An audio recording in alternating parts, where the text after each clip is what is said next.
sederhana. Tolong ditanggapin dua anggota DPR ini. Saya nggak punya bahan ini nanggapin. Oke. Saya pikir kita terlalu banyak lari dari temanya ya. Kemarin saya nonton sebuah film judulnya 2014. Malam ini saya kepengen betul bicara kepada seluruh lembaga yang sebenarnya punya fungsi mengelola negara.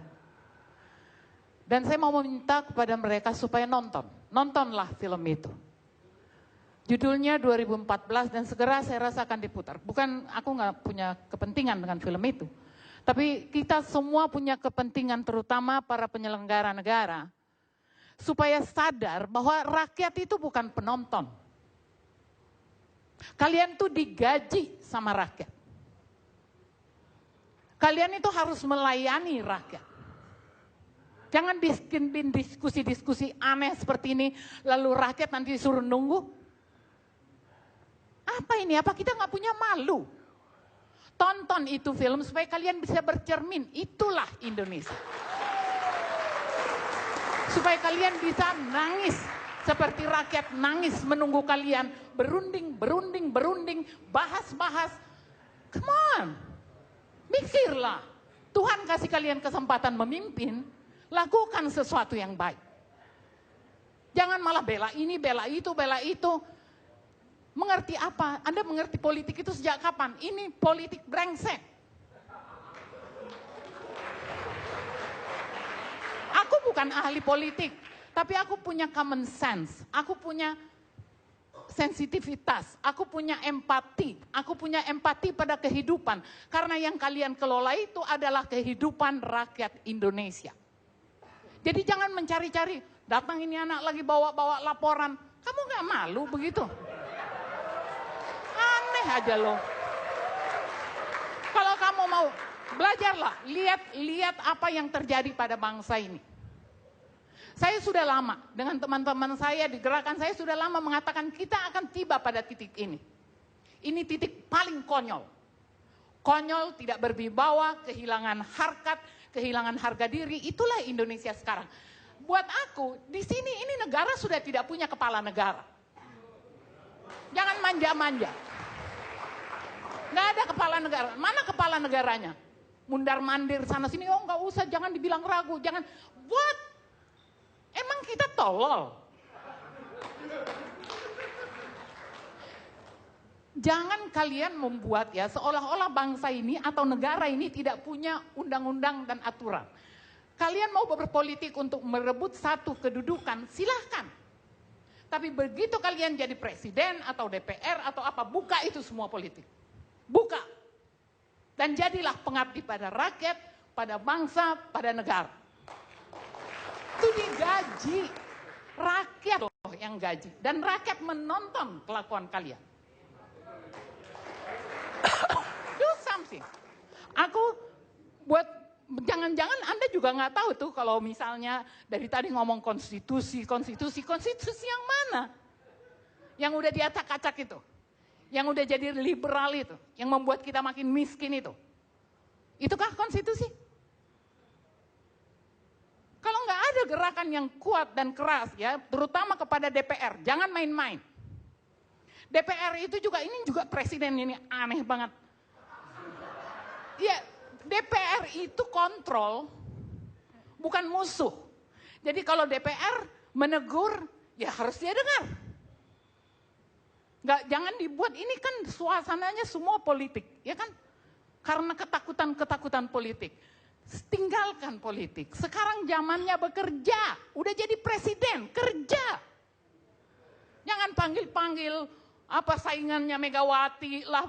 Kenapa nggak? Mana sih Megawati? Coba. Loh, mana? Kan kita semua mendengar mulai dari media resmi sampai ke warung kopi, kita udah tahu bahwa kebingungan presiden kita ini karena ada partai-partai pengusung dan pendukungnya. Oke, sekarang kemana Megawati? Emang kita gaji Megawati buat nakut-nakutin Jokowi? Mana itu siapa? Surya Paloh.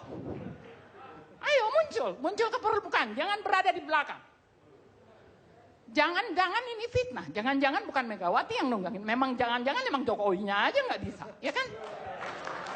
Jadi ngomong, ini negara milik kita bersama, bukan milik satu orang. Jangan ada yang merasa dirinya berhak mengatur-ngatur presiden yang udah ditetapkan. Gue suka atau tidak suka dia presiden. Jangan diganggu-ganggu. Suruh dia membuktikan dia mampu atau tidak. Kalau hari ini menurut saya, kita tidak punya kepala negara. Nah, apakah kepala negara ini karena dia tidak mampu atau dibuat tidak mampu oleh penunggang-penunggangnya? Aku nggak ngerti. Tapi yang pasti ini negara dalam bahaya. Kalau ini terus-menerus seperti ini, bangsa ini dalam bahaya. Mau sampai kapan? Setiap detik yang kita tinggalkan, itu ada nilai rupiahnya. Kalian kan ada ahli ekonomi, ahli berhitung. Aku aja cuman seniman, aku bisa mengerti apa yang tidak bergerak. Ya kan? Jadi kalau buat saya, memang ini adalah momentum. Kita harus pakai momentum ini untuk mengubah cara kita melihat bangsa ini dan menghargai bangsa ini. Buat aku nggak penting kok pra-peradilan. Si BG sendiri ngomong kok. Dia ngomong apa tuh? Pokoknya kalau saya nggak dilantik, saya akan bongkar kecurangan pemilu. Apa nih? Ya artinya secara kualitas manusia ini nggak benar. Saya kira dia nggak ada ngomong gitu. Dia ngomong di media. Ya, di media. Ngomong. Ya, dia waktu apa? Waktu dari sekretaris presiden kepresidenan mengatakan supaya mundur, dia bilang kalau saya nggak dilantik, saya akan bongkar. Nah, maksud saya ini secara kualitas saja udah nggak benar. Padahal dia bagian dari pilpres, ya kan? Jadi kalau betul ada kecurangan, dia juga bagian dari situ. Giliran kebutuhannya tidak mau dicopot, terus dia ngancam. Sebenarnya Tuhan lagi bekerja. Tidak perlu pra-peradilan. Mulutnya sendiri membuka bahwa dia tidak layak jadi Kapolri. Mulutnya sendiri. Jadi kalau aku mungkin ini mau saya tutup aja, daripada saya agak stres nih gue. Tadi aku udah ya, udah. Oke, jadi kalau saya sih menghimbau ya, kembali ke film tadi, tolong ditonton supaya kita melihat bagaimana buruknya bangsa ini. Dan itu hasil kita. Setelah informasi apa sih yang didapat oleh... Jangan ngomonglah tentang pemilihan apa tuh namanya? One vote, apa itu sebagai sebuah kebanggaan, kemajuan, enggak. Hak demokrasi rakyat itu adalah hidup, dikasih lapangan kerja. Jangan tahu-tahu dikasih kartu terus baris-baris di depan kantor pos, itu bukan. Itu bukan hak demokrasi. Mereka jadi pengemis, padahal mereka yang bayar kalian. Itu yang terjadi. Jadi kalau buat aku ini harus ada revolusi. Itu kaum pergerakan tuh bergeraklah, jangan cuma ngancam-ngancam. Saya kira ini malam yang paling Ibu Ratna ini darahnya paling tinggi malam ini. Kita rehat sejenak.